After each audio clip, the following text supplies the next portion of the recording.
they counting me out, I'm getting it in, yeah. No time for no loss, I'm paying the cost, I'm in it to win, yeah. Diffuse, mine, it can't be diffused. If you ain't thinking the same, then we playing by different rules. You can't see the vision, we living at different views. Until we complete the mission, keep getting up, never snooze. I walked a mile in my shoes, had the mind of a fool, chasing diamonds and jewels. Trust me, I was confused. Started minding my business and used my mind as a tool. Ended up finding my purpose and found the time to get to it. They told me I couldn't do it, they told me I couldn't make it. They sold it, could never break it. That's sadly mistaken. I need a piece of the pie, I want it so bad I can taste it. They told me like told me, keep on running, toes they gon' take them. Refuse to lose, built to win, apply myself, I felt it in. No time for the doubt, they counting me out, I'm getting it in, yeah. No time for no loss, I pay for the cost, I'm winning to win, yeah. Refuse to lose, I'm built to win, apply myself. Welcome back to CTC. I'm your gracious host, Carl, and I'm back for another episode. This time, we're going over the group of 5 coaching changes. Last week, we did the now Power 4 coaching changes. Speaking of, gotta go over Syracuse. I don't know how I forgot Syracuse. So I was just explaining to my special guest who y'all seen on the channel multiple times. I was just explaining to him how I did my process. So I would write down every team, write down the head coach. And if it's a new head coach, I would stop, write down my thoughts, continue. After the weekend, I say like on Monday or Tuesday, I'm thinking like, hold on, I didn't do Syracuse. And I went and looked through my ACC notes, didn't even write down Syracuse's name. So that's on me, Orange Nation, that's on me. So I will talk about Fran Brown after our intro. But before I do all of that, I will ask that you leave a like, comment, share, and subscribe.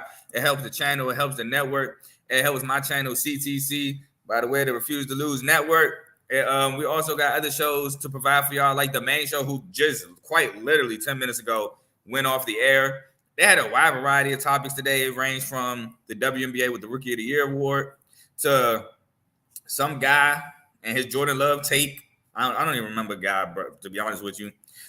They talked about the Devin Haney, Ryan Garcia situation, and they talked about something else. Oh, they talked about Bronny. They talked about Bronny being drafted. So that's the main show, and that's featuring Joe, Tomo, and Dave. Then we also got BWT, Baseball with Teddy. Big Yankees fan, all your baseball content through Teddy. We got FFC, Fantasy Football with Coach Coombs. Again, fantasy football is around the corner, but it's not here yet. So he's been tackling NFL topics in the meantime. Him and Dave actually just went over AFC West and NFC West. So the NFC West and Patrick Mahomes division. So they went over that. So make sure you look at that. Then we got RBO, Real Ballers Only, featuring Vaughn, who that's all NBA. All your NBA topics go through him. So look out for finals. I don't think he went over the finals yet. Then also look out for Olympic men's team basketball. That's around the corner. So pretty sure he's going to cover that. Then we got Dave's Doghouse for all your highlights and lowlights in sports. Goes through Dave's Doghouse. A dog that he has made, Minnesota Lynx, one of my sleeper teams in the WNBA. I said that maybe a month ago, maybe 3 weeks ago. But he makes dogs, and he puts dogs in the dog house. He made my boy Shohei Ohtani a dog. So if you want to get your highlights and lowlights of sports, tune in to Dave's Doghouse. We got Kings Talk with Joe Jordan, where he's going to talk about anything Sacramento Kings. He did have an episode planned tonight. He did change it. It will now be tomorrow. I don't know the time. But anything Sacramento Kings, shout out Devin Carter, former South Carolina Gamecock, former transfer to Providence. He's now a Sacramento King. Go talk to Joe. And last but certainly not least, we got In the Red Corner featuring Ty, Tomo, and Ricky. That's all your boxing information. So anything, like I said, the Garcia, Haney, anything boxing that's not an exhibition. So none of these Jake Pauls and all that. But anything pro boxing, go to In the Red Corner. But that's all the shows we have to offer on this network. Please like, subscribe, comment on theirs as well. And if you like what you're listening to, stick with us. So I have to talk about Syracuse first before I bring my guest up and we do what the actual show is about. Since I forgot Syracuse, that's why, actually, that's not my name. No, I thought I changed it to that. But Syracuse, Head coaching change. In parentheses, sorry. All right, so Dino Babers is now fired after, I believe, like 5 years at Syracuse. They now bring in Fran Brown, first-year head coach from the University of Georgia. He was a DB's coach in 2022 and 2023 there. Now, I'm not going to lie. I gave this a C. The reason why I gave it a C is because Syracuse has no direction right now. And they're bringing in a young guy, which I don't know if he can lead them in that direction. I felt like Syracuse needed a guy with some cachet, a guy with some program rebuilding in his tutelage.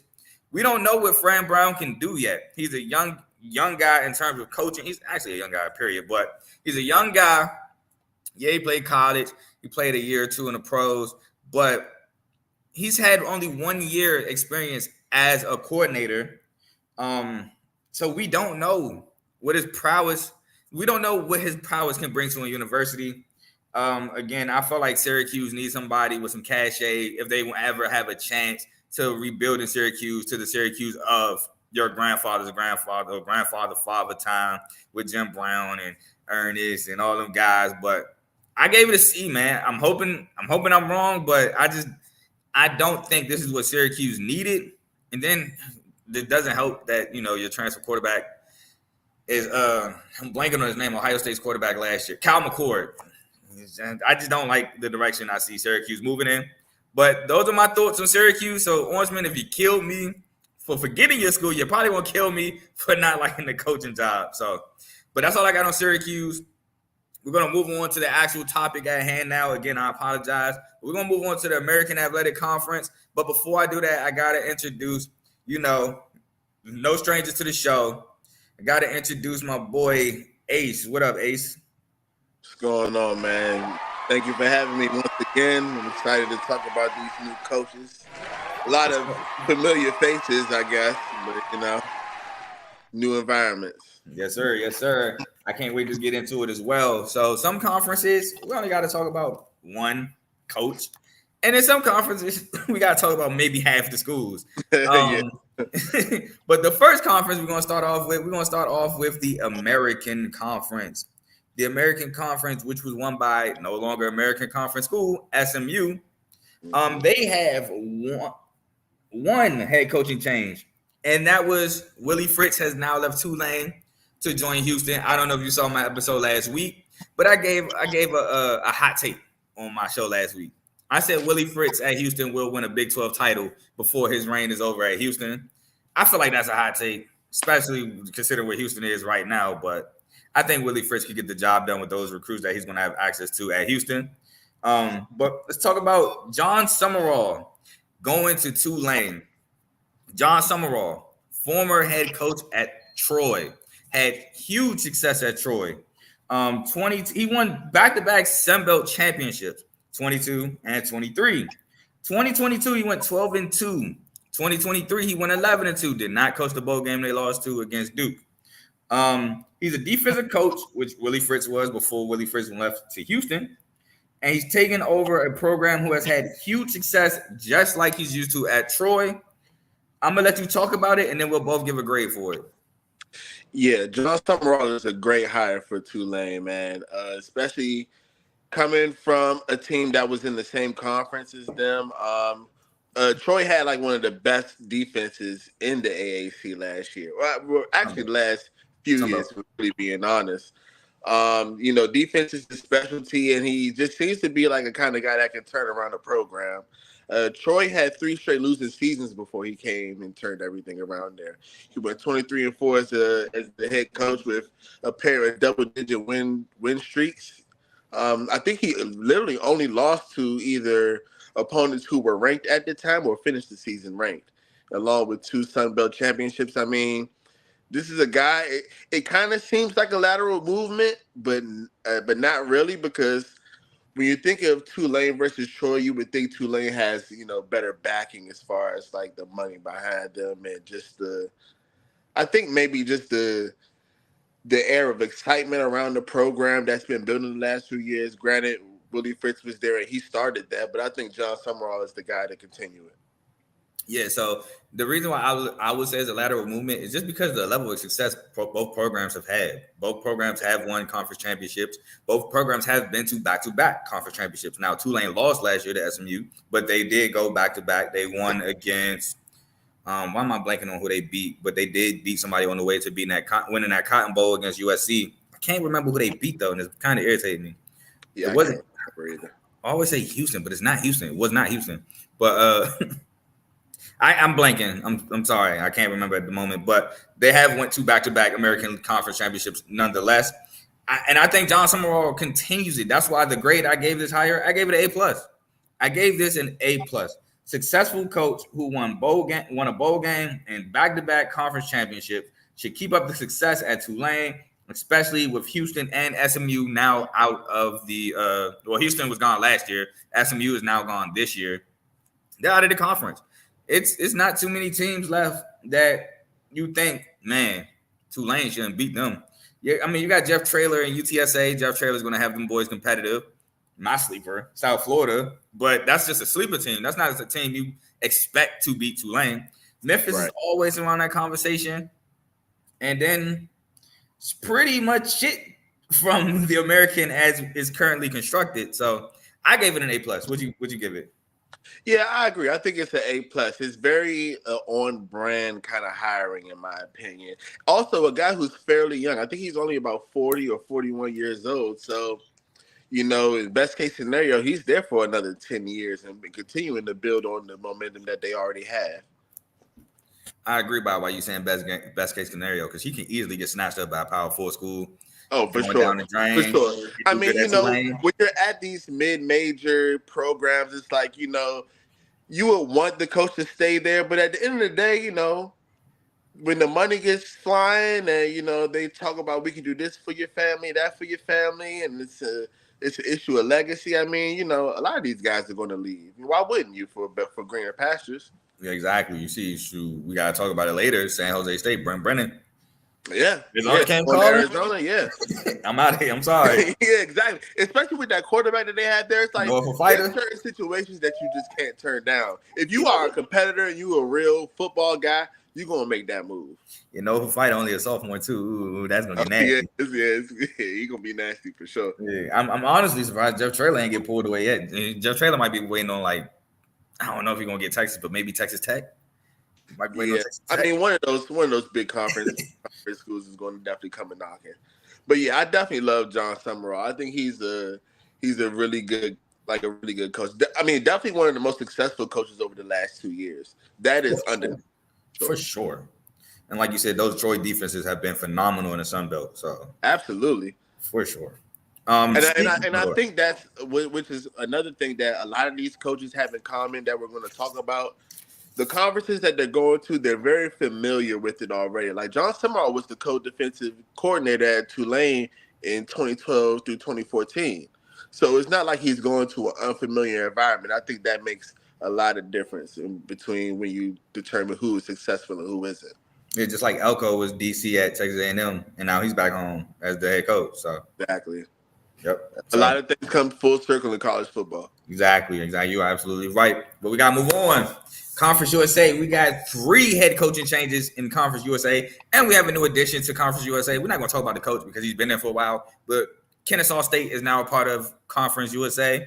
The first new hire I have is Middle Tennessee State. Middle Tennessee State has now hired, it's been a while, but y'all get what I'm saying. They have hired Derek Mason, former Vanderbilt head coach. Now, Derek Mason, he did have a lot of, I wouldn't say hype, but they had a lot of optimism when he took the Vanderbilt job. Didn't necessarily pan out. He did last longer than he lasted a while. He lasted 6, 7? A very long time. Huh? About 6 or 7 years. Yeah, very long time. 6, 7 years at Vandy. That was his last head coaching job. He then went from that. His last job, however, was not last year. He actually didn't coach anywhere last year. He was DC of the Oklahoma State Cowboys 2022. And that total defense that year ranked 115th. So not great, but it's also a Big 12 school. So you know what we say about the Big 12. But again, he's a former SEC head coach with a defensive background, and he has coached and honestly the best conference in football. Talk about the hire, and then we'll give it a grade. Yeah, to piggyback off what you were just saying, like to be a coach at the best conference in college football, along with the highest academic standards to get in, what he was able to do at Vanderbilt, granted, it wasn't a lot, but I think they beat Tennessee like 3 times, So it's like, it's not like he wasn't without success there at, depending on where your bar is. I understand his defensive ratings at his last job weren't the best, but this guy was at Stanford when Stanford was a very strong competitor, and those defenses were stout. I think they had, according to my research, they had the best defensive efficiency wise from 2011 to 2014, like one of the best schools out there. So when it comes to questioning if he can coach, the guy can coach.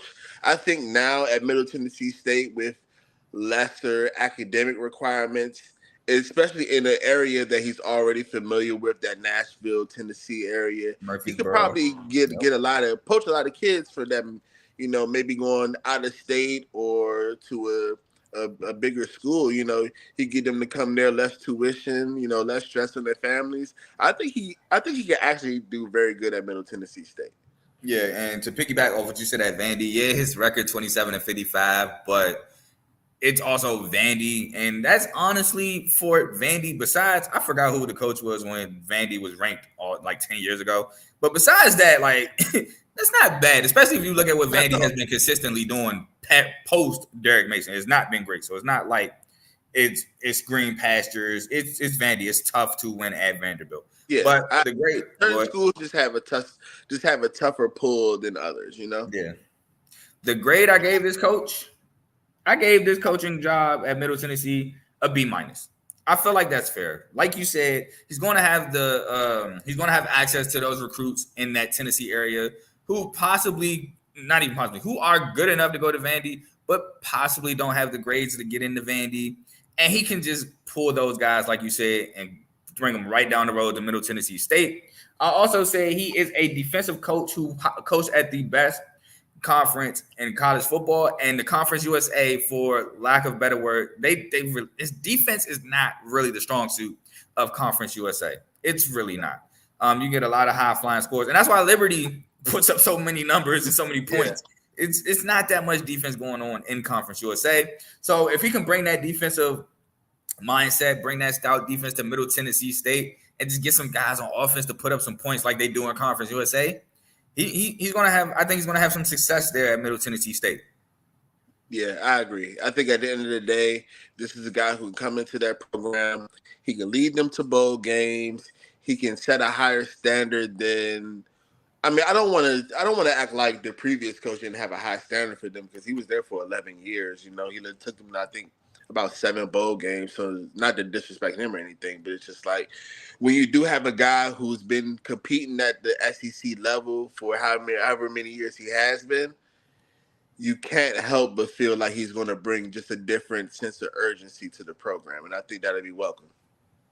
Yeah. And like you said, no disrespect to bruh at all that was there previous year, because I mean, one, I know somebody that played for him, and two, like you said, they did have some success at Middle Tennessee State, and they do now. They had a couple guys go to the league. They had Kevin Byard, and they had Reed Blankenship, and it's probably one more I'm missing out on, but they had some DBs go to the league, and that just kind of goes to our point. If Derek Mason could get more of those guys at Middle Tennessee State on that side of the ball, it could be really good for Middle Tennessee State. Yeah, for sure. If he can do that, I mean, sky's the limit. Exactly. So we're going to move on to UTEP. UTEP had a terrible season last year. Scotty Walden, is now your head coach at UTEP. His last head coaching job was at Austin Peay, which is an FCS school. He went 26-14 while at Austin Peay. He did have an ASUN championship and a UAC championship. Now, I think ASUN was split at the time with Jacksonville State, but he did win a UAC championship in 2020 to 2021, which was that weird COVID. They played in the spring, I believe. He went 4-2. 2021, they went 6-5. 2022, they went 7-4. And in 2023, they went 9-3. So he's elevated the program every year.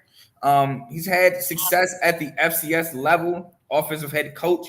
Talk about him a little bit, and then I'll give him my grade. Yeah, like you were saying, that definitely turned around that Austin P program. I think they ended up, what did they end up finishing? That 9-3 season, they actually were undefeated in their conference play, ended up finishing 13th in the FCS national ranking. So he definitely has like what it takes to at least turn a program into a winner, at least at that level. I mean, in my opinion, I think UTEP is a bad program. Like historically, they don't seem to get great recruits. They don't seem to be really relevant at all. But I mean, the guy is a native Texan though, so I do feel like getting somebody who understands the area is very important in college football. If you can't get a guy who's going to connect to the kids who are in this area and may possibly come to this program, you're already behind the 8 ball. So I mean, his track record basically his track record proves that, at least for me, that he's a pretty decent hire. I would give this probably about a C or something, just because there's still more to be proven by him. But a relatively young guy, 34 years old, I mean, you can't be mad at that. All right, so my grade is going to be completely different than yours. I gave this hire a B+. Now, here's why. Like you said, UTEP don't get access to those recruits, even though they're in Texas. Now, while I do say he's in Texas, so he's going to have access to a lot of those recruits, here's why I give it a B+. First of all, turned Austin P around. I think he got Austin P to only – well, no, I'm not going to say that, but I know he got them ranked. I think that was like the first time ever, like you said. They were 13. Yeah, I mean, definitely their first undefeated conference season. Exactly. So he's doing that, right? Now at the FCS level, what do you have to do? You have to be able to find diamonds in the rough. And this is another university where he's going to have to find diamonds in the rough. And he's shown that he can do that at a high level. And if you can do that in Tennessee, imagine doing that in Texas. I understand El Paso, Texas is close to the Mexican border. But again, you still have access to those Texas recruits. You can still get those guys who in Texas, they might not have Texas calling them. They might not have Texas Tech, but they might just be as good. They might just be smaller. They might be whatever physical trait that doesn't allow them to get recruited by the big Texas schools. They still might be good players. He can find those diamonds in the rough, bring them to UTEP. And if he could find those diamonds in the rough and have that explosive, high-power offense, UTEP could be I wouldn't say they're going to compete for Conference USA Championship. That's not what I'm saying. But they can be a middle-of-the-pack team. I think they had 1 year when they went 6-6 with Ronald A.Y. and Burgess at running back or something like that. I'm not saying that they're going to win Conference USA Championship. But what I'm saying is they can be a really good competitive Conference USA team under this guy. And I think the program will get better under him. I think you bring up great points, and at the end of the day, I mean, if he just does that, I mean, you can't help but think that's a W for the program, because I mean, him doing that versus the alternative is very good. Yeah, so, and we got one last new hire in Conference USA. This coming after Jerry Kill has decided to step down at New Mexico State. They bring in an internal hire, They bring in Tony Sanchez. Tony Sanchez, last coach at UNLV. His record was 20-40. That's not great, but it's also UNLV. His last job, again, was a wide receiver coach at New Mexico State. He's an offensive coach taking over for Jerry Kill after Kill stepped down. Again, not great at his last job at UNLV. Receiver talent, actually, at New Mexico State. He had some talent, but I don't know if it was Diego Pavetta and his running style, but the receivers to me left a little bit to be desired. I'll let you talk about New Mexico State's hire, and then I'll give you my grade. Yeah, so I'm familiar with Tony Sanchez from his time at coaching Bishop Gorman. That's in my grade. I got you. In Nevada. 6 seasons, I think 6 state titles. I mean, going into the UNLV job, you would think that, that's a guy who would be able to communicate with the kids and I guess, some common ground with them and bring the best out of them. But, these are different levels. When you're going from high school to the FBS, I mean, that's not a jump to sneeze at. Mm-hmm. Of course, he had, trouble at UNLV, but like you said, it's UNLV. Just sometimes these programs and these schools, they just get the short end of the stick, unfortunately. So no bowls, no winning seasons. That does suck for him. But, I mean,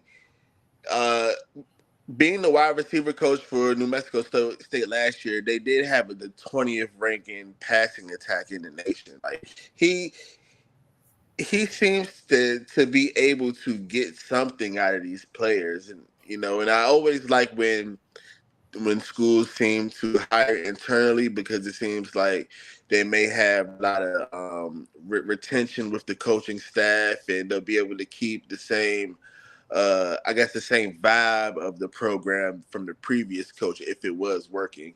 I mean, I don't really have too much beyond that to say about him, because, to be honest, I don't really know too much besides he was at Bishop Gorman and he's a wide receiver coach. I mean, best of luck to him.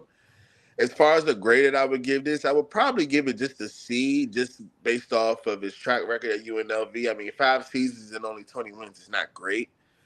But, I mean, I think he's still, you can still give him the benefit of the doubt and give him some time to figure it out. Well, I'm going lower. I went D+. I'm sorry, Tony. And in my notes, I have he failed at UNLV, which, again, I know it's UNLV, so I don't hang that too much over him. But again, when you come, like you said, I had in my notes, they did increase their win total in the first 3 years, though. So, and then, I mean, and then the no last seasons, no last 2 might have been tough, but come on. And then so I said seems to be a high school coach, which is nothing wrong with that. Some coaches go to the league and they find out they're just collegiate coaches. It's going to happen. Some people go from high school to college. Kelly. Some people go from high school to college and they just might be high school coaches. Now, again, I'm willing to give him the benefit of the doubt, but the grade for the higher, I feel at this moment, I give it a D+. I said I hope that he learned from Jerry Kill and can recruit, but feel they could have done better in the coaching cycle, which I do wholeheartedly feel. Again, man, it just seems like he may be a high school coach. I think that's fair. Criticisms. I mean, your track record is your track record, Yeah. And another thing, being at New Mexico State, it's not like he's surrounded by talent. He's going to have to kind of out-recruit guys in different states. He's going to have to convince people like, hey, I can continue the tradition that Jerry Kill, or I can continue what Jerry Kill has left me. I mean, Jerry Kill is coming off of a Conference USA Championship appearance. They lost because of a shootout, again, barely in the defense, but they lost a shootout to Liberty. But can he convince guys that, hey, come to New Mexico State, I'm going to be able to continue this. I've learned from UNLV. I'm a better coach, all that. But as we stand, and again, I'm open to being wrong, D+ in my opinion.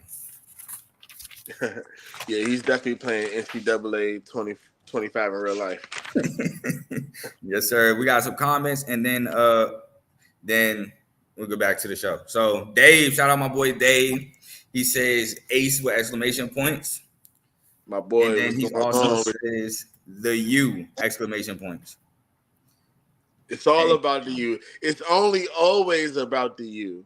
But I cannot wait to the ACC preview. I promise you. I ain't gonna let you down.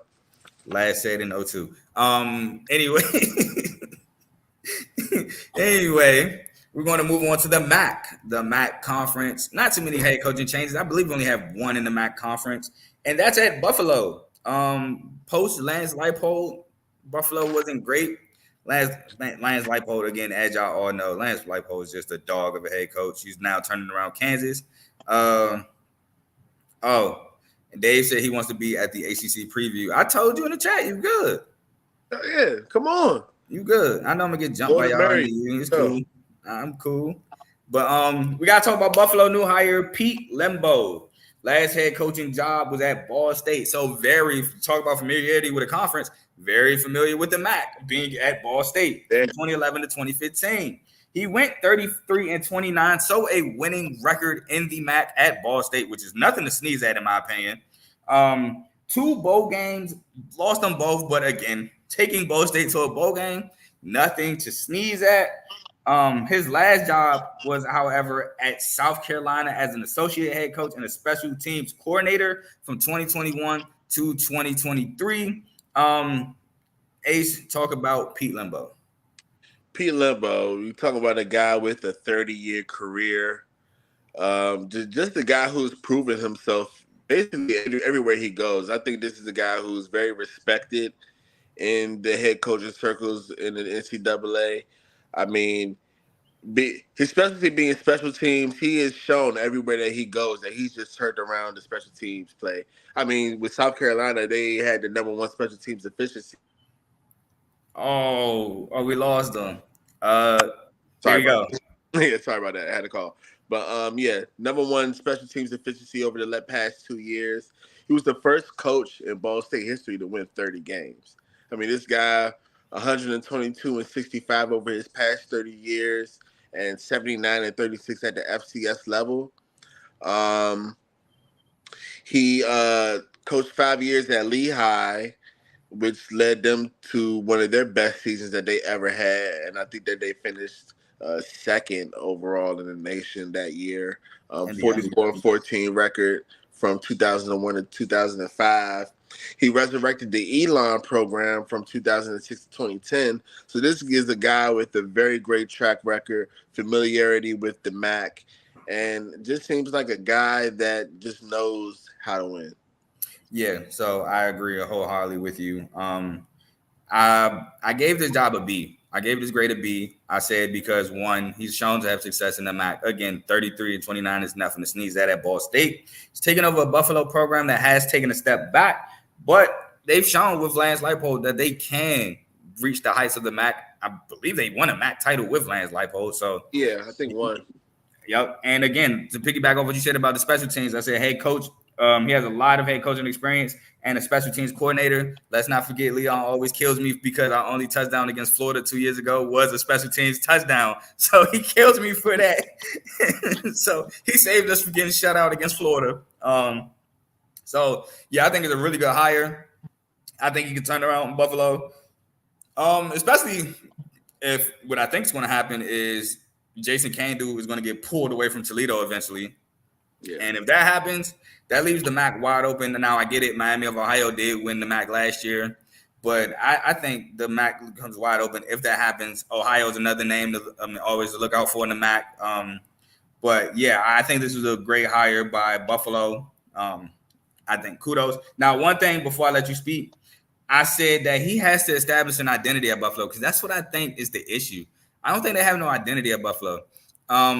With Lance Leipold, they were a really good defensive team that could run the ball. Now, after Lance Leipold, they had a couple backs, but offensively, it was just super stagnant. Defensively, they were pretty good, but I don't think they had an identity. And I think Pete Lembo is going to give them an identity. Yeah, I agree with that. Special teams can't be your identity. It's definitely a great thing to be great at, but you're not going to just win games off of just beating teams on special teams. So, yeah, you definitely need to figure out some, I don't know, I guess a way to make his identity known, but I think that has a lot to do with his coordinator hires and stuff like that and how he builds his staff. But yeah, I mean, I think my grade for this is actually about a B+. I think he's a guy who fits this program, who can actually, like, he's just one of those guys. I think if you give him some clay, he'll make it into something. You know, it's just like if you give the guy the opportunity to morph it into the image that he wanted, it may actually turn out pretty good. Yeah, you know what? I'm willing to go B+ with you. I'm willing to change my B to a B+ with you because I really do like the hire. So yeah, I'll give it a B+ with you. All right, so we're going to move on now. Again, that was only one coaching change. We're going to move on to the Mountain West. where we got 5 different coaching changes in the Mountain West. And we're going to start with New Mexico hiring Bronco Mendenhall off of hiatus. Bronco Mendenhall last seen coaching University of Virginia from 2016 to 2021. 2016 he went 2-10. 2017 he went 6-7. 2018 he went 8-5. 2019 9-5. 2020 5-5. 2021 6-6, and that's when he decided to step down. Now you might be looking at these records and thinking, Carl, these are mediocre records besides 2. And my rebuttal would be, but it's Virginia. You want to talk about a school that has high requirements to get into? Virginia's right up there with the rest of them. And also, Virginia is not a football school in the slightest. They're a basketball school, and it's not even close. So for Bronco Mendenhall to post those records at Virginia is nothing short of excellent. Consistently a bowl team. Now, he went 1-2 in bowl games, but he also had an ACC championship appearance. Now, does he want to talk about having an ACC championship? Probably not, but he still nonetheless took Virginia to an ACC title game. He's a defensive head coach, but he hasn't coached in 3 years. He's taken over New Mexico. Like I said, Ace, talk about Bronco Mendenhall. Bronco Mendenhall is one of those guys who's definitely a winner. He's definitely one of those guys that when you hear his name and you're familiar with the college football landscape, you know that he's respected throughout, conference to conference, wherever he goes. He's a guy who's respected. 17 years, he's a guy who went to – in 17 years, he's been to 16 bowls. Yeah, Yeah, I'm about to say, even with his BYU days. Yeah, and I was about to say that. Even before you get to the UVA stuff, he had 11 seasons at BYU, 10 straight winning seasons, 5 10-win seasons. Like, he's a guy who just – he's like, especially when you think about BYU back in those days, just gritty football teams, tough games. It's like, you got to play all 60 minutes when you play his teams. I think he's just a proven winner and a leader of men. Like, just one of those things that is going to keep you in the college football coaching game for a long time. Like, he is that. All right. So my grade for this, and then I'll get into the comments after your grade. I gave it a B-.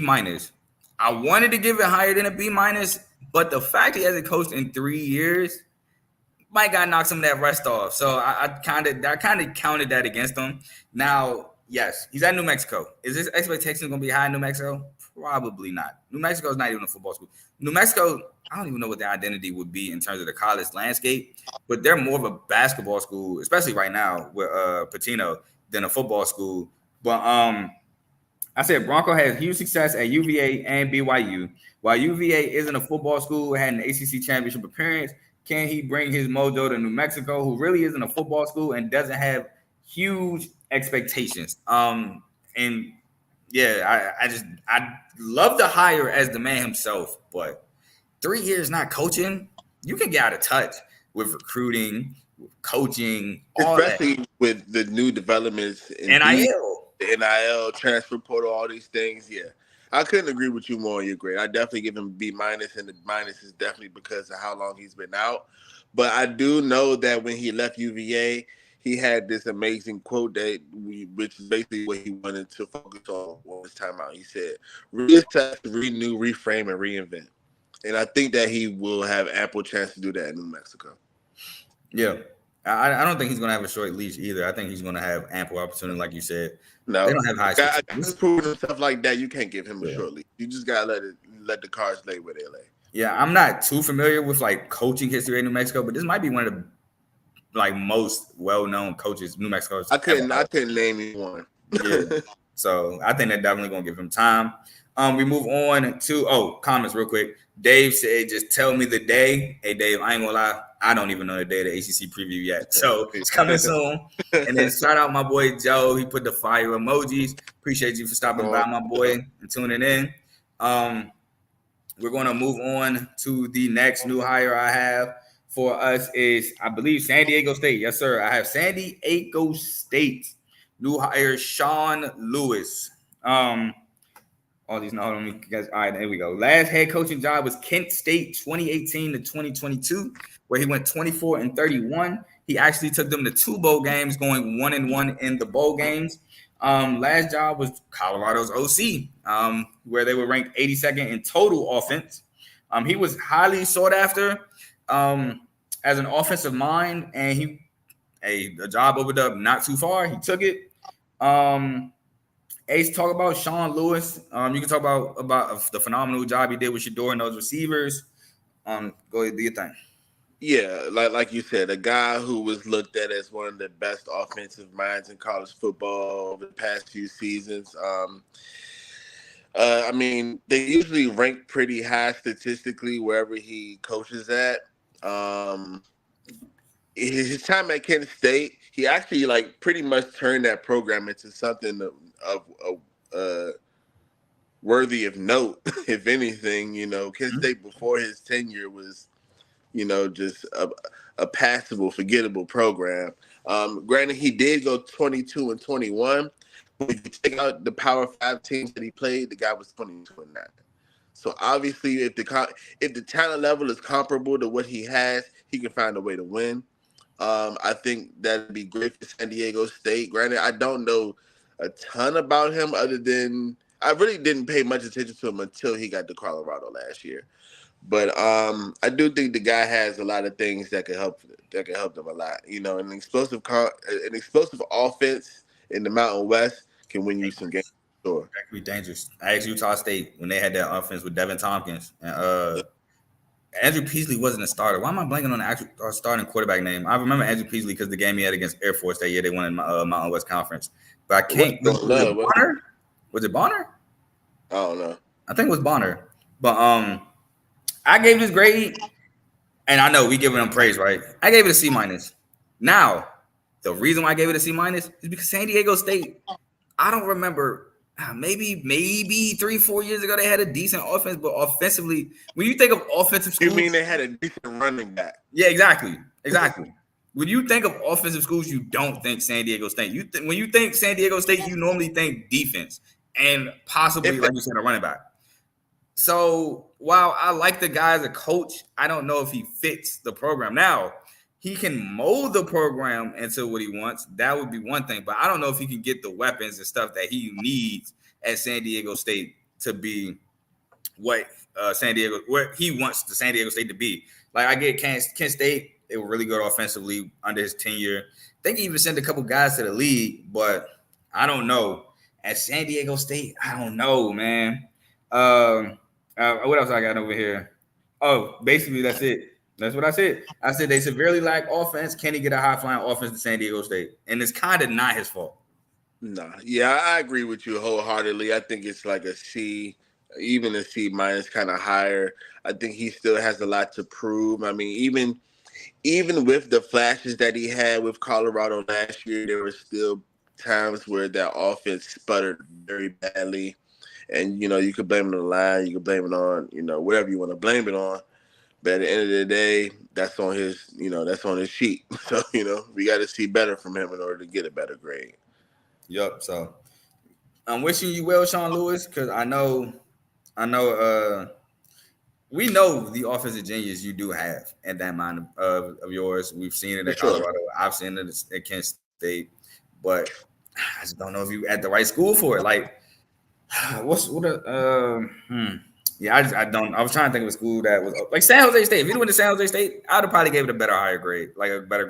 Yeah. Probably would have gave it like a B+. If you went somewhere like San Jose State. But nonetheless, funny enough, that might actually be next. We move on to San Jose State. That is next. San Jose State now taking over, and I'm going to butcher your name. I'm sorry. You know your name. But what a great coach. Yeah, for sure. They hired Ken Niumatalolo, former Navy coach, was at Navy for years. I mean years, 15, 16 years.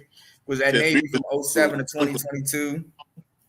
Had a record of 109-83 at Navy, which is insane.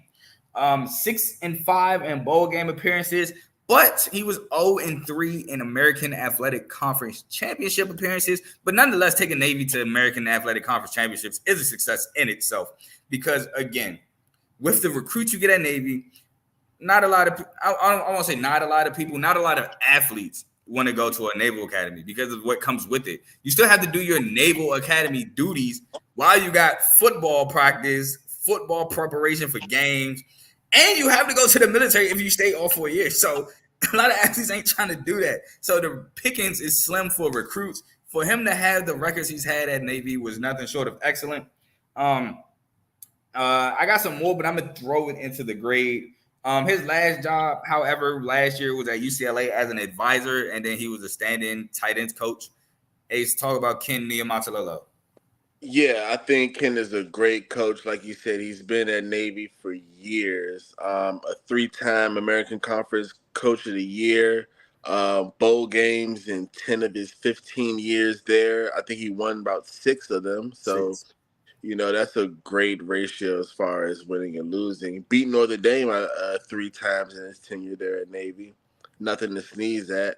Like you said, he spent last year at UCLA, the director of leadership. And I think that may have been a very good pit stop for him because it allows him to learn, more about the processes with the portal, the NIL and everything, which is things that he probably didn't really have to deal with so much at Navy. So I think he's going into the San Jose State job with a fresh mindset, especially as far as how he's going to run the team, because you have to run San Jose State differently than you ran Navy. It's no ifs, ands, or buts about it. Those kids that go to those 2 different schools are 2 completely different kids with 2 completely different motivations. But I think he is a guy, I think he's probably closer to his home, closer to his family. He'll probably feel a lot more comfortable there as well. I think it's a pretty good hire for him, to be honest with you. And I've seen things that said he's not going in there trying to bring the triple option to San Jose State. He's going to go based off his, based off his personnel, based off the coaches that he wants to hire. I think he's a guy who's ready for change, and I think he'll be able to facilitate it. The essence of college football is the option. I was hoping he brought it. I was hoping he brought it at least for a year. And if it didn't work out, then all right, let's adjust. But I wanted it for a year. That's sick. I'm sorry, bro. It's the essence of college football. What you want to do? It's the essence of military school. So nah, bro. Georgia Tech used to run it. We got it at Jack State with Rich Rock. It's the essence of college football. I'm pretty sure Notre Dame and them boys was running it back in the 1900s. 1900s. Can I say I hate the triple option because we ran that at Central, so I'm completely against it. I'm completely against it. I feel you. You ever ran a triple option with no line? You don't even know to read. Ain't fun, bro. You're like, all right, bro. You just got the line made up before the ball hike. All right, I'm gonna just keep it. There's no point in reading it. Exactly. I feel you. I definitely feel why you would have a disdain for the option. My grade for the San Jose State hire, you might agree with it. Gave it an A. I gave it an A. Said Ken built a really great program at Navy. Again, tough to do. Now looking to continue what Britt Brennan started in his tenure at San Jose State. I think he's going to bring structure, he's going to bring discipline, and he's going to bring strong leadership to San Jose State, which I think is needed. Now, you did say he doesn't have to coach the same, and I kind of disagree. I feel like he can coach the same. Now, can he dial it back? He can't probably be as intense because you may or may not know, because I don't think either one of us did the military, but as we assume, the military can get intense from instructions from sergeants and things of that nature. So maybe he has to dial it back a little bit, but in terms of style, I don't think he has to change. But I think he gives a great I think he's going to bring a break. I think he's going to build the program to be great. I think he's going to definitely reach. Well, I'm not going to say I think he definitely going to reach. I think he will reach a Mountain West Conference title game.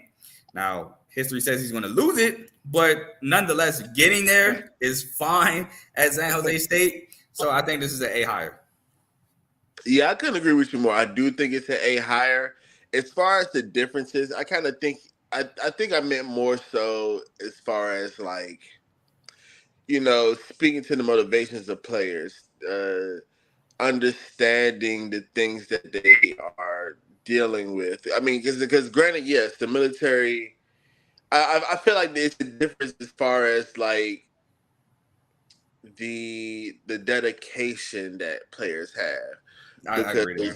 because they're dedicated to a lot more when it comes to a naval academy. I mean, a service academy school rather.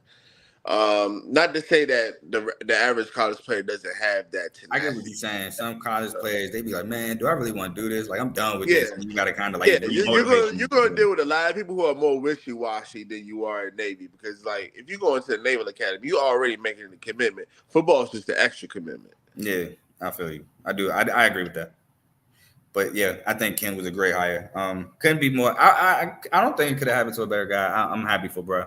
We're gonna move on to Boise State. I know a guy. Or before I move on, got Joe in the comments. Joe says if he brings all that to San Jose State, that'll be great. That'll be great for the program. Couldn't agree more. For sure. Now we got to go on to a team that, I never thought I would find somebody that hated on Boise State's 2000 run, but I actually know somebody who's hating on that 2000 run. It's crazy. I had that same face when he said they was overrated, even though they beat Georgia, won a BCS bowl against Oklahoma, and had like multiple 10, 11 win seasons. But that's really hating. I couldn't believe it. We've got to talk about, if you haven't picked up by now, we got to talk about Boise State. Boise State has technically hired a new head coach, even though technically he was kind of hired last year. But we got to talk about it because it was an interim. Spencer Danielson, rightfully so, takes over. No longer the interim coach. He's now a full-time head coach at Boise State. Took over Boise State after they were kind of sputtering during the season. He then goes 3-1 and wins the Mountain West against UNLV, capturing another championship for the Boise State Broncos. They do lose the bowl game to UCLA.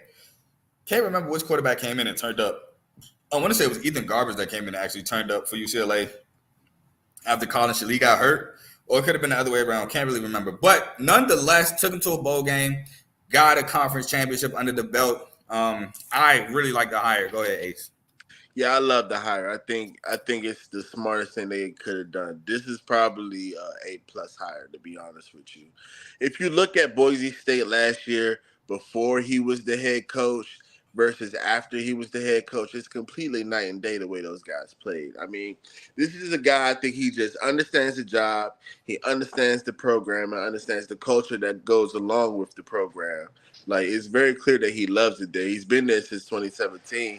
He worked his way up to be the defensive coordinator, and he's a young guy. He's only like 35. So, I mean, I think it's a great hire. Yeah, I gave it an A. I ain't go A+. I gave it an A. I think the only A+ I gave out was John Summerall. I gave it an A, though. I gave it an A, and for two reasons. One, like you said, if you look at the difference between Boise State before and after, it was night and day. I said he brought new life into the Boise State program.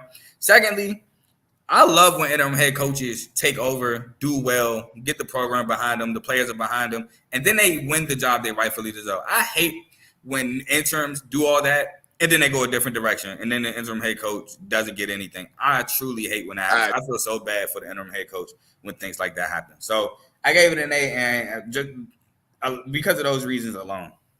Also, not his first time being the interim head coach at Boise. He was there. He was that in 2021, I believe, as well. Let me double check that one because I don't remember. I'm gonna double check that one real quick, and then we can move on to Nevada because Nevada was bad. I definitely butchered. I don't even know how I butchered his name. His name is kind of one of the easiest ones to spell, and I butchered the mess out of it. Spencer Danielson, I got right here.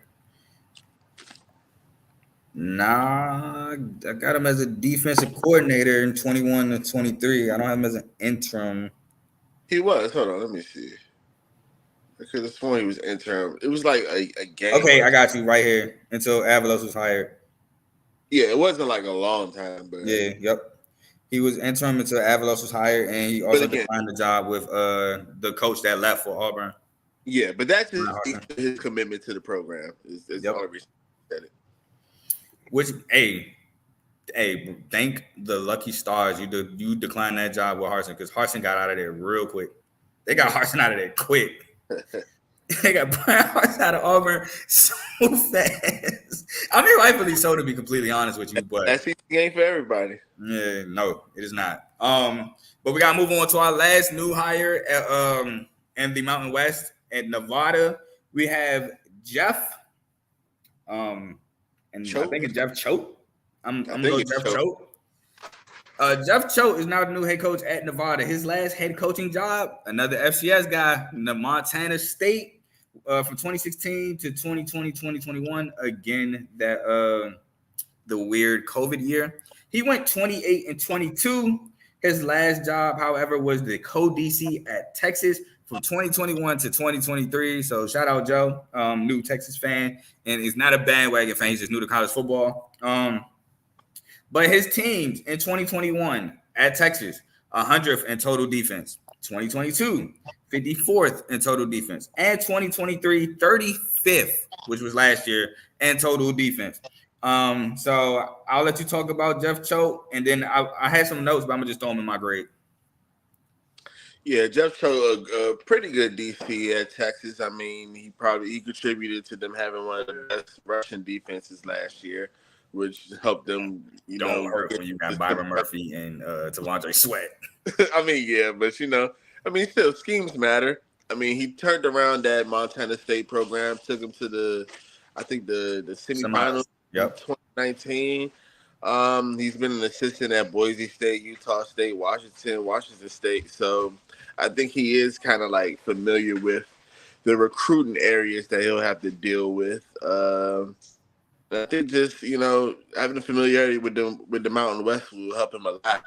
As far as my grade for his hire, I give it like a C. I mean, I can't say that I'm super impressed with it.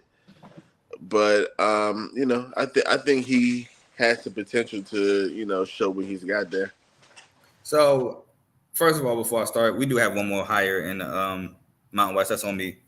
But secondly, I gave it a B.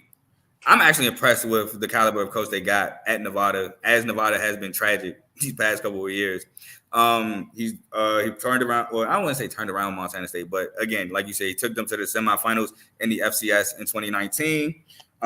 He had Texas trending upward defensively. Again, he has some talent for sure at Texas, but it still takes a DC to make that talent gel. Jim Knowles, who's now the DC at Ohio State, who turned Ohio State defense around. He's a defensive coach, had FCS success. Nevada had 2 tragic years, also hasn't been a great program lately. Hiring a DC who had Texas defense trending upward and can bring an attitude to Nevada. Yeah, I like the hire. I really do. If he can take Nevada to a bowl game, I think that's a plus. But having Nevada be at 7-8 wins, I think that's a real solid expectation, because I don't think expectations are going to be super high for him, especially because of how Nevada. Like, for example, Nevada with Carson Strong and Romeo Dobbs wasn't that good. Carson Strong and Dobbs last year together. No. So I like the hire. I do. Yeah, I mean, well, at the end of the day, Nevada is a program where it's like turning it around isn't necessarily going to take a ton to do. You know what I mean? As far as like if you just looking at it win loss wise, I mean they were 2-10. So I mean, basically anything is better than 2-10. So not to say that he can't do that or anything. It's just I just haven't seen enough of him to be like, oh yeah, he's a great coach, and I have the utmost faith that he'll turn it around and make them into a program that they've never been. I don't see. That's the thing. I don't think he's going to go and turn around and make Nevada like some Mountain West powerhouse. But I do think he's going to have them at least consistently competitive in the middle of the pack team. Yeah, and at that point, that's still a win. Great. Yeah, that's a hell of a win from what they have been doing. Yeah, so I don't think they've done anything since Colin Kaepernick left. I don't. And that wasn't much. Yeah, the most I remember Nevada for is having the Martin twins in basketball, and they won like the Mountain West Conference Championship, and they was tough in basketball. Football wise, I can't. I mean, I remember they was trying to hype up Carson Strong, which I mean, another topic. I don't want to talk about the guy, but I I didn't agree. But other than that, the Carson Strong hype, I don't really remember too much in Nevada. Oh, and Malik Henry went there from Last Chance U.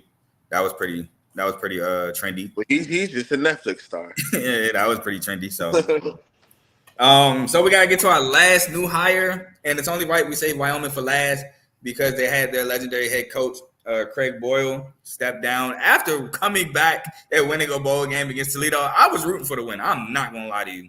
I know my boy Bud is a Toledo fan. By the way, that's the dude that was hating on Boise State. They had a great season last year. Yeah, my boy Andrew Peasley, man. What can I say? But I was happy for him. And now taken over by Jace Sarvell, first year head coach. He was Wyoming's D coordinator from 2020 to 2023. 2020, 16th in total defense. This is in the nation. 2021, 56 in total defense. 2022, 56 in total defense. And 2023, 49th in total defense. I'll just give a grade and then you can go ahead. I gave this a B-. I'm not gonna lie. I gave it a B-. Internal hire. I do like the internal hire because he's proven himself as a coordinator under Craig Ball that he is good at his job. He's gonna have Wyoming's defense consistently stout. Craig Boyle has had me at times think that Wyoming was going to win the Mountain West. I thought they was going to win, I think, last year. Ended up being Boise State with that resurgence. But while coaching at Wyoming, they had some stout defenses. He has promised to win games at Wyoming. Also he's used to the culture that Craig Boyle has established at Wyoming. So I gave that bonus points. I gave it a B-. Yeah, I would give this a B, to be honest with you. Like, for many of the same reasons that you said, he's developed one of the toughest defenses in the Mountain West Conference. I mean, perennially top 30, 40 in the nation over his 4 years there. Second in the Mountain West in scoring defense last year, third in total defense. I think he's just a guy, especially with Craig Bowl retiring, he can definitely just be an extension of him going forward for these guys and keeping them a physical, disciplined football team, which is half the battle. If you have your team's respect off the jump as a new coach, I mean, the sky's the limit from there. He also has experience being a defensive coordinator in the ACC, in the Big Ten. So this is a guy with experience, and he knows how to, play against tougher opponents.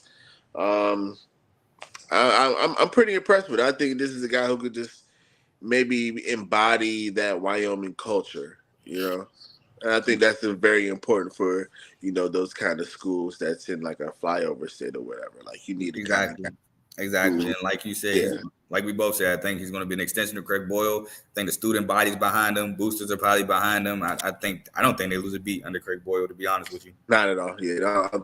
Not under Craig Boyle, after Craig Boyle, excuse me. Yeah.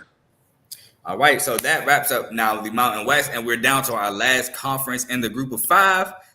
We have the Sun Belt Conference, where, again, we have 5 new coaches. The first, we're going to start with JMU. As you all know, huge Kirk Cignetti fan. Kirk Cignetti is now in the Big Ten. I didn't want that, but he's now in the Big Ten. And in steps Bob Chesney, who another FCS coach. Only right, Kirk Cignetti was an FCS coach while JMU was in the FCS. He helps them transition to the FBS, where he daggone near almost had an undefeated season, just one game away from undefeated season. Bob Chesney comes in from Holy Cross, where he went 44-21, dominating the Patriot League. 2018, he went 5-6. 2019 went 7-6. The COVID year, he went 3-1. 2021, he went 10-3. 2022, he went 12-1. 2023 went 7-4. Major success in the Patriot League. I got some more notes in my grade. Ace, talk about Bob Chesney. Yeah, Bob Chesney is, in my personal opinion, probably one of the best coaches that we're going to talk about tonight. This is a guy who has won consistently at every single level that he's coached in. This guy's gone from D3 to D2 to the FCS, and now he's coaching James Madison in the FBS. It's rare that you see a guy who goes to every single level. And 146 overall in his years coaching. I mean, that's pretty crazy. He went to the FCS playoffs 7 of his 9 years at Holy Cross. 5 straight Patriot League championships, finished 6th overall in 2022. Actually beat 2 FBS schools at his time at Holy Cross, beat UConn in 2021 and Buffalo in 2022. Won conference championships at every single level that he's been at. He probably would have won one at James Madison. Well, actually, Can't go. Yeah, can't go. But yeah, they couldn't go. But it's like, even still, it's like, for him to be such a good coach and then going to a program that already has a winning tradition. This is an A plus. All right, so I have all those notes you just said, right? I was saving them, but you went through it. Cool, I got them notes too. Now, you know who else did that? All that stuff we talking about? Kurt Signetti. It's like the perfect replacement hire. Yeah. I'm with you. Literally. A+ hire. A+ hire. I'm with you. I have the same notes. Former D2 FCS head coach who had major success winning 7 conference championships and making it to the conference quarterfinals in both divisions, D2 and FCS. Defensive coach taking over a good defensive school. Now Signetti was an offensive coach, but that defense was still rocking at JMU. I agree. A+ hire. This is, again, besides probably John Summerall, the best. I would say this is probably the second best hire out of the group of 5 colleges. Yeah, I'm not mad at that at all. So, love the JMU hire. We move on. Very, very excited to see how they're going to be this season. I think this is the first year they can actually compete for the title now. Yeah, it is. I can't remember. I think football is 2, right? Bowl. Yep. And the bowl, even though they, I'm sorry? Football is 2, right? It's 2 years. You got to sit 2, and then you can start competing. Yeah, 2 years. Yeah, so this is their first year being able to actually participate. The only reason they went to the bowl game last year was they ain't had that many teams because that's how Jack State got in. Yeah. Jack State got that dub. Yeah, BU Louisiana. He's the Rich Rod. Yes, sir. Let's go, Jack State. All right. All right, we're going to move on into South Alabama. Now coached by Major Applewhite. Last head coaching job was at Houston in 2016 through 2018, where he went 15-11. He did make 3 bowl games. He lost them all. Went 0-3 in the bowl games. His last job was actually at South Alabama. He was OC from 2021 to 2023. Offense, 2021. This is total offense. Oh God, my handwriting about to make me even look smart, which sounds stupid. But I think this is 91st in total offense, either 81st or 91st. My handwriting is bad on this. 2022, they was 37th, and 2023, they were 24th. I'll start with the grade. I gave it a B-. Former Texas quarterback and Houston head coach did capture an ACC division title, not the conference title, but a division title at Houston, and had South Alabama offense trending upward. If he continues South Alabama getting guys, I mentioned the guys he got at South Alabama were like Colin Lacey and Jalen Tolbert. If he can continue to get receivers of that caliber, the sky's the limit for South Alabama, and he can for sure have success. Now, one thing I think he is going to have to do a better job at is getting a better quarterback. I know they had, South Carolina fans might not like him, including, I won't say I don't like him, but I don't think he was that great. They did have Jake Bentley with Jalen Tolbert, which the former South Carolina Gamecock. I didn't like him in his 10-year. I liked him, I think, his freshman year, if I'm not mistaken, but then he kind of trended downward. But if he can get a for sure fire quarterback and get those receiver talents like the guys I just mentioned, South Alabama could take off. Well, Carter Bradley wasn't a bad quarterback for them last year. I mean, he broke some school records and everything. I'm not saying that that was all on Carter, but I'm sure Major's game plans. He's one of the better offensive minds in college football. South Alabama definitely has a very unique offense as far as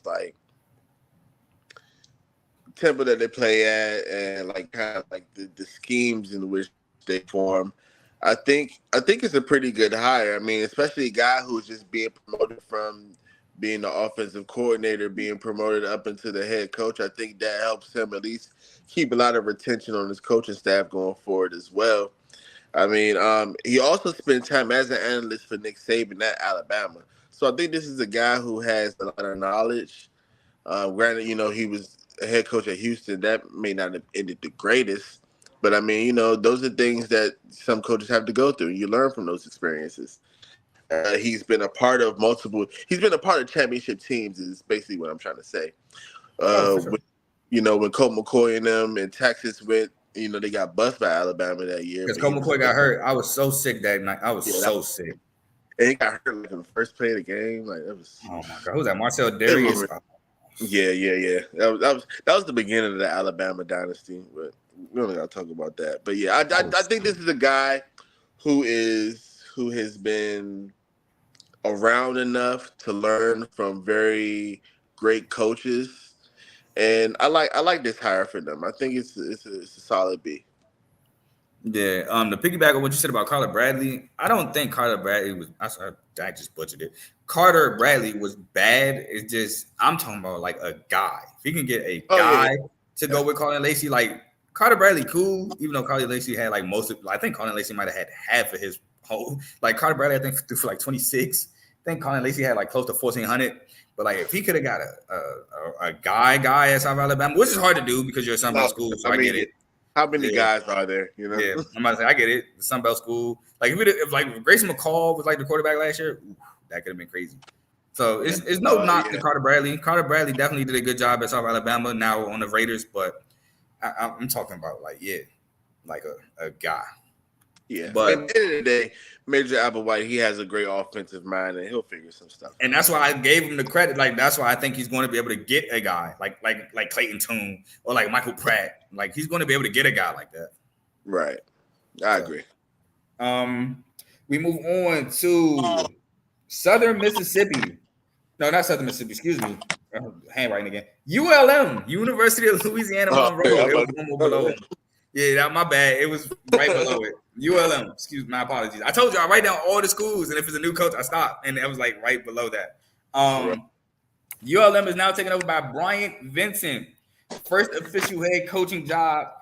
He was the interim coach at UAB, I think right before the quarterback Tim Hasselback took over. It's Tim, right? Tim is there, or was it Matt? Trent Dilfer.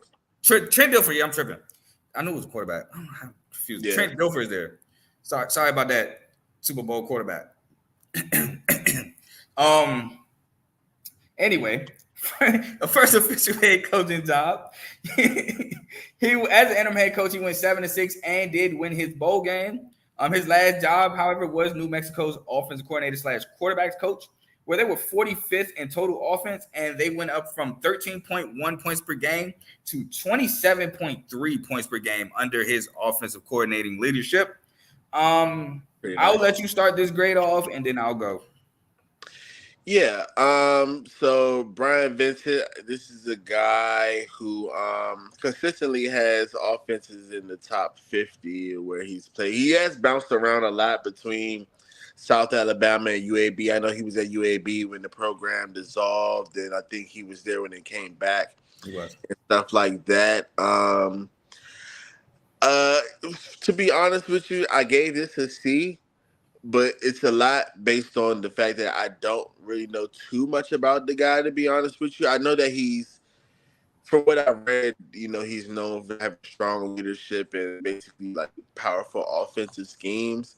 But beyond that, I can't really say, too much about the guy's intangibles or anything like that. I mean, he did have a record-breaking running back last year when he was at New Mexico in the top 20 offense in red zone offense and rushing offense.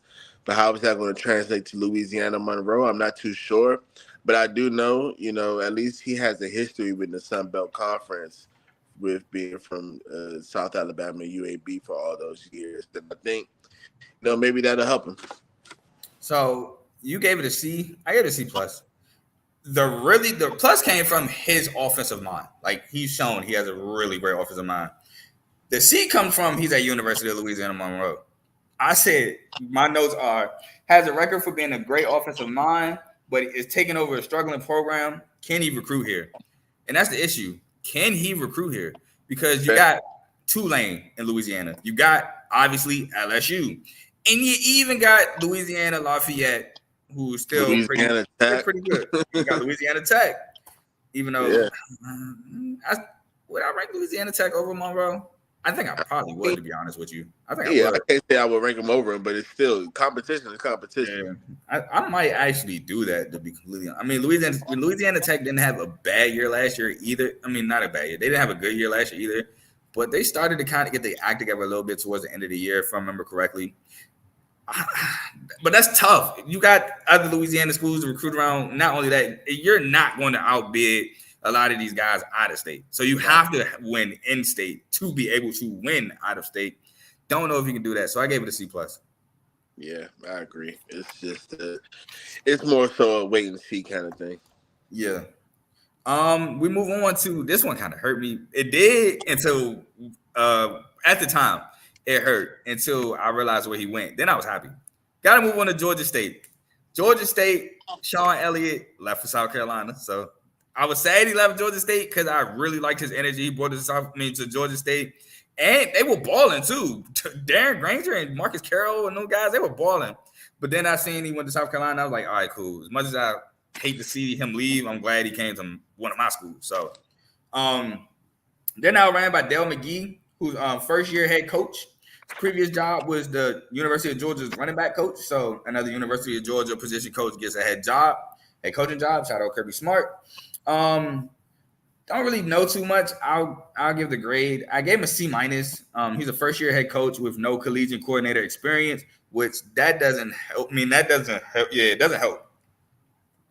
He was just strictly a positions coach. So you really don't know what he can do, which is kind of why I gave it a C-. He has big shoes to fill, replacing Sean Elliott. Again, I'm pretty sure he was super loved at Georgia State. I loved him at Georgia State, and I have no affiliations with Georgia State. And what he can do, in my opinion, remains to be seen. So I gave it a C-. Yeah, to be honest, I could give it the same grade. I mean, I'm not too familiar about him and where he comes from. I do know that he was the running backs coach at Georgia, but I mean, was he a great running back coach, or do they just recruit well? You know, it's like, but I mean, Georgia State is a pretty competitive program these days. You know, I can't say that I think he'll go in there and think it up. I just don't know if he'll do it up. Yeah, man. Again, he got big shoes to fill at Georgia State with Sean Elliott, man. Sean Elliott had them guys competing for. They didn't win. I don't think they won, but they were in competition for a chance to play for the Sun Belt. So yeah. He has to, for sure. He has a lot of work to do. He got his work cut out. And let's not forget, Clay Helton is at Georgia Southern. And I know I'm not a fan of Clay Helton like that, but he's going to be able to recruit guys in that offense. So he's going to have to beat out an in-state rival in the Sun Belt in Georgia Southern. And I mean, he could possibly get some guys that's going to Georgia who might not get no burn. Like, hey, I know you're not going to get no burn here. Follow me to Georgia, or hey, I know Georgia recruiting you, but they're really not going to play you. But hey, I was at Georgia. I seen what they do. I know their practice habits. I was a part of that program. Come here, I can get you a shot. He could possibly do that, but like we say, it remains to be seen. Yeah, I mean, it's just Georgia Southern. I mean, they from what I remember of them, they always did have like a pretty heavy. Like, they leaned heavy into the Russian attack, if I remember correctly. And I mean, if that's going to be, is it Georgia? Am I thinking of the right one? I mean, Georgia State had a dog running back in Marcus Carroll, but Georgia Southern, they run the ball too. I mean, they both really run the ball. Yeah, I can't really remember if there was one or the other. Either way, good luck to that, man. Yeah. So we're gonna move on to our last new hire in the Sun Belt, which is Troy. Troy has now hired Gerard Parker with John Summerall, as we talked about, taking the Tulane job. So my notes, Troy is Gerard Parker. This is his first official head coaching job. The reason why I say official is because he was an interim head coach at Purdue, where he went 0-6. I gave it a C-. You go from John Summerall to a guy as an interim head coach at a Big Ten school who won 0 games. He doesn't have coaching experience besides that. Head coaching, experience besides that. He's got a lot, just like Dale McGee. He has big shoes to fill, and it remains to be seen if he can continue the success at Troy. At least for Dale McGee, he didn't have to follow up back-to-back Sun Belt championships, back-to-back 10+ win seasons. Dale McGee don't have to follow that up. Gerard Parker does. Yeah. And that's tough to do at a school like Troy. Yeah, just coming from Notre Dame don't mean that you have the skills to do that. He was what? OC, right? He was OC at Notre Dame. Yeah, he was just the OC. I mean, granted, he did start off as a tight end coach in 2022. He moved up in the next year. But let's be real. Let's think about Notre Dame's offense last year. He had Sam Hartman. Up and down. He had Sam Hartman. He had a great running back. He had Joe Alt. Joe Alt on the line, anchoring it at the left tackle. It's like, I have a real problem when it's these big name offensive coordinators or whatever coach coming from these big name schools and they go to these smaller schools and it's supposedly like, oh, just because he's going there, his experience here at this bigger school gives him the upper hand. I don't think that this is the case at all. Even when he was West Virginia's offensive coordinator, it wasn't like they were knocking it out the park every game. Yes, Notre Dame did have a top 10 scoring offense, yes. But Notre Dame also recruits great talent. Can he continue that at Troy? I'm not so convinced. Yeah, and look, man, is like you said, he had Audric Estime, he had Sam Hartman, which Sam Hartman was supposed to take that offense to the next level. They were supposed to be in playoff contention. Up and down season for Notre Dame. So, I mean, I don't know if I'll put that on Gerard Parker, though, the Louisville game, but, man, Notre Dame. Put all on them, but, still, at the end of the day, can you do at Troy what they've already been doing? I honestly can't say you can. And I think at Troy, I think he loses all his receivers. I think he loses Chris Lewis. I think he loses Damon Stoudemire. I think, and Jabri Barber. I think he loses all three. So it's gonna be tough. I'm not sure. So I don't know if you're watching. Do not quote me, but I'm pretty sure at the bare minimum he loses Chris Lewis. Yeah, I'm not convinced. Yeah, I gave it the same grade, man. C-. We'll see. But that was all 15 new head coaches in the Group of 5 conference. I'd like to shout out my boy Ace for rocking with me this past hour and a half, talking about these Group of 5 head coaches. As I always do, man. Any final words? No, man. It's always a pleasure you having me on, man, and I can't wait for the next one. Man, hey, ACC previews coming soon. My final words is Tigers, don't disappoint me again like last night. Y'all embarrassed me. Thank God I was working on CTC and didn't watch a minute of that game. But, boy, when I seen the drain come through my phone, we lost 5-0 to the Angels. Oh, man, that one hurt. Pistons, I'm done with y'all. I'm done. I'm like this close. No, you're not. No, you're not. I'm this close. You a lie. Nuggets fan, bro. I'm so done with Detroit. You know you love them Pistons. I love my boys to death, and it hurts me. But, oh, God. Just thank God college football is less than 2 months away. I can't wait. Conference previews coming soon. I know next week I will be talking about college basketball head coaching carousels.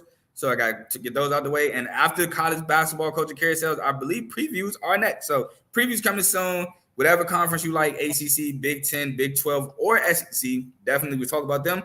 And Ace, I'm thinking we do it again. I think we run back 10 Group of 5 schools that you look out for. Because I think we did a pretty good job last year giving people to look out for.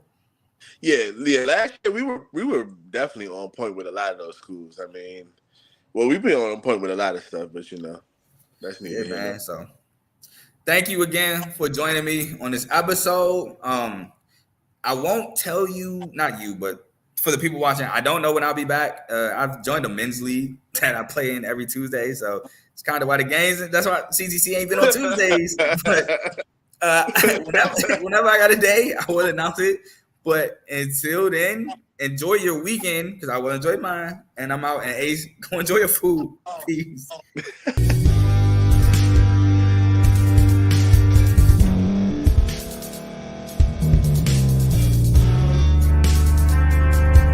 Thank you for staying to the end. If you're watching this on YouTube, please like this video, subscribe, and also hit that notification button so you can be notified next time we put out a video. If you're listening on any podcast platform, subscribe and hit that notification button, y'all, so you can be notified we put out another podcast audio. And last but not least, hit that share button, no matter what you're listening to or watching it. hit that share button and send it to somebody that you know that would love to watch this episode you just listened to. So once again, thank you for staying to the end, and we'll see y'all at the next episode.